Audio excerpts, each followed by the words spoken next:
tujuan saya membuat video ini ingin menyelesaikan tugas UTS dengan mata kuliah berbicara kritis dengan dosen pengampu Ibu Amelda SPD MU PSD dan juga Ibu Khalatullah SPD MPD.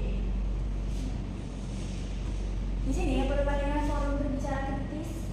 Yang pertama adalah diskusi panel. Nah, diskusi panel ini merupakan tempat untuk perbincangan yang melibatkan sejumlah penulis untuk membahas suatu topik ataupun suatu isu dari berbagai perspektif dengan tujuan memberikan suatu pemahaman yang lebih dalam kepada para penonton atau para audiens. Nah, biasanya terdiri dari 3 hingga 5 panelis dan juga ada moderator yang akan memimpin ataupun memimpin acara dalam diskusi panel berlangsung, dan juga ada para pendengar ataupun audiens. Lalu yang kedua adalah seminar. Nah, seminar adalah sebuah aktivitas ilmiah yang bertujuan untuk menyampaikan hasil penelitian atau ide kepada para peserta untuk agar terjadinya pertukaran pengetahuan serta pertukaran suatu ide kepada mereka. Peserta seminar juga umumnya terdiri dari 3, yaitu pembicara, moderator yang akan memimpin keberlangsungan seminar ini, dan juga para pendengar ataupun audiens yang berasal dari lingkungan akademik,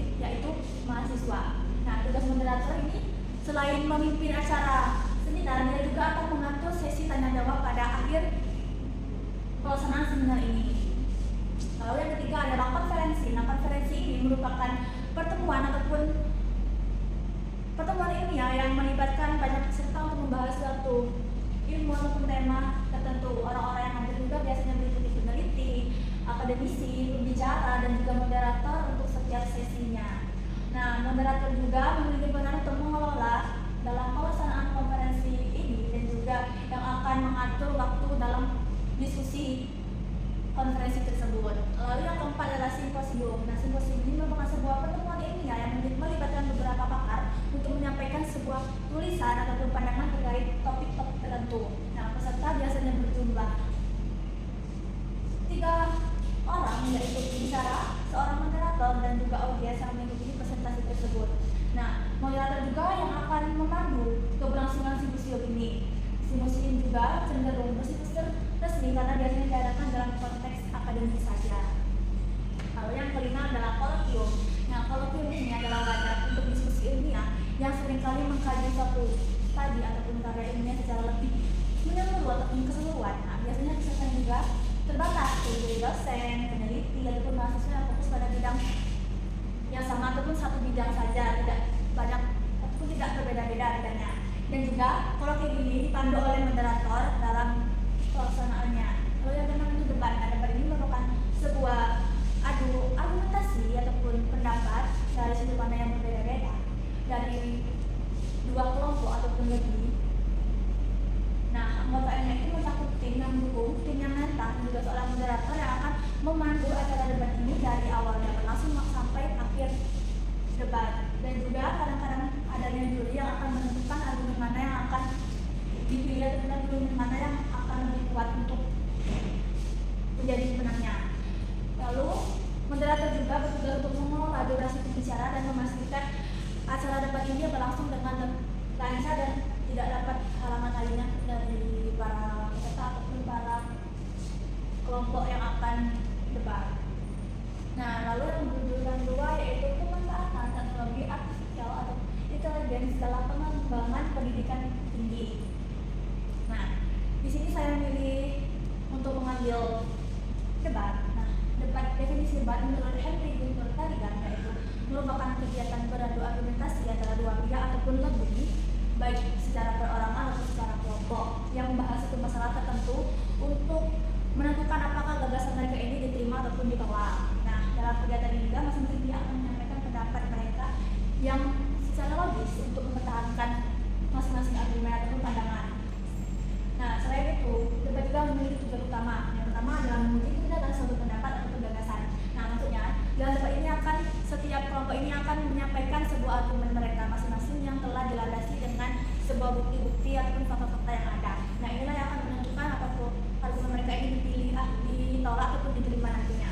Lalu yang kedua yang melatih kemampuan berpikir kritis. Nah, dalam debat hal ini sangat penting karena mereka akan disuruh untuk menyampaikan ataupun menanggapi dengan pengetahuan mereka sendiri dan juga akan menyaring apakah itu benar ataupun tidak. tidak. Nah, selain itu tujuan melatih kemampuan berpikir kritis juga agar seseorang itu tidak terbiasa menerima informasi itu secara instan ataupun secara tidak mereka pertimbangkan lagi begitu.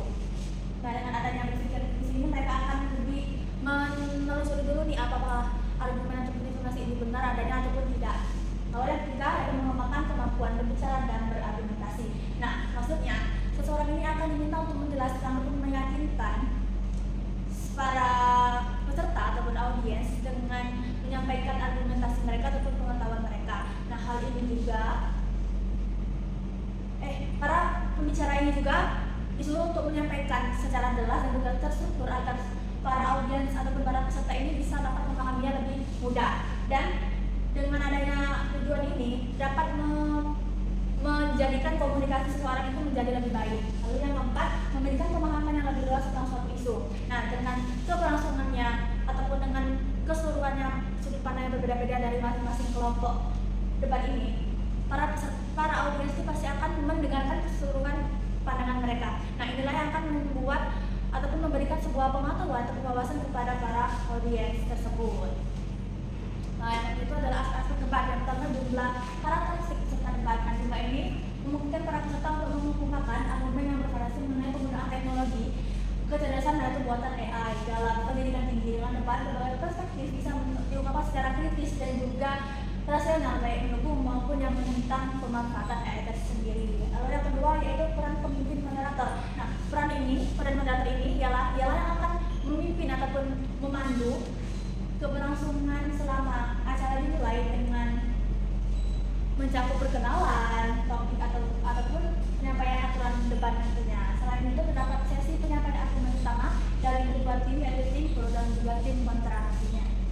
Lalu yang ketiga yaitu tingkat formalitas. Nah, tingkat formalitas ini adalah salah satu kesulitan dalam menjalankan debat adalah memungkinkan debat ini berjalan dengan lancar, tidak adanya suatu permasalahan seperti adanya rasa emosional ataupun suatu pembahasan yang melenceng dari topik yang akan mereka bahas. Nah, oleh sebab itu peserta tuh harus menyiapkan argumen yang didasari oleh sumber-sumber ilmiah sebelum acara dimulai agar argumen mereka itu kuat untuk dibenarkan. Lalu yang keempat, hasil atau pengeluaran yang diharapkan dari forum. Nah, keberhasilan dalam acara debat ini bisa dinilai melalui berbagai faktor seperti partisipasi peserta saat mengumumkan pendapat dan juga keterlibatan dalam sesi tanya jawab. Lalu, alasan saya memilih format debat ini karena debat ini merupakan ataupun memberikan kesempatan untuk seseorang itu menyampaikan pendapat ataupun argumen mereka masing-masing, dan juga melalui pertukaran argumen logis dan juga dapat melatih kemampuan dalam berkomunikasi di depan umum ataupun dapat membuat seseorang itu percaya diri untuk menyampaikan suatu ide dengan jelas dan percaya diri sehingga pesan yang disampaikan ini bisa dicerna ataupun dipahami oleh audiens itu dengan mudah. Lalu yang kedua itu struktur acara. Nah, format debat ini dipilih karena format ini memungkinkan para peserta untuk mengungkapkan argumen yang bervariasi mengenai penggunaan teknologi kecerdasan buatan AI dalam pendidikan tinggi. Dengan debat, berbagai perspektif bisa diungkapkan secara kritis dan juga rasional, baik yang mendukung maupun yang menentang pemanfaatan AI tersebut. Nah, dengan ini seseorang itu bisa menentukan nih apakah pemanfaatan AI ini ada bagus ataupun ada buruknya. Lalu yang ketiga adalah potensi, tantangan, dan cara mengatasinya. Nah, format ini memungkinkan para peserta untuk mengungkapkan argumen yang bervariasi mengenai penggunaan teknologi buatan AI dalam pendidikan tinggi dengan debat. Berbagai perspektif bisa diungkapkan secara kritis dan juga dapat mengasah keterampilan seseorang itu dalam berpikir kritis, berbicara maupun membela pendapat berdasarkan informasi dan bukti yang ada. Lalu yang keempat, cara mengukur keberhasilan kegiatan ini melalui partisipasi ataupun koordinasi para peserta debat dalam mengikuti acara debat ini dan keterlibatan mereka dalam sesi tanya jawab yang akan berlangsung pada akhir